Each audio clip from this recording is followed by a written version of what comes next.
Go ahead, squat down, pick up the weights. Have a seat. Leave enough room so you can put your feet up on the bench because you want some back support. Put your feet up on the bench. Arms up, straight in the air. If you notice, his shoulders are down. They're not out of place. Arms exactly perpendicular to the floor. Wrists straight. During the set, you don't want to move your wrists back and forth. Keep them straight and locked.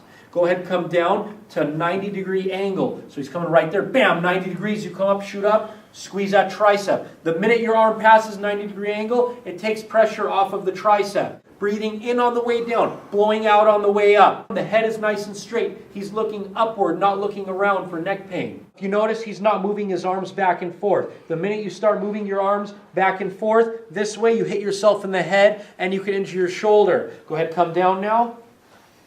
90-degree angle.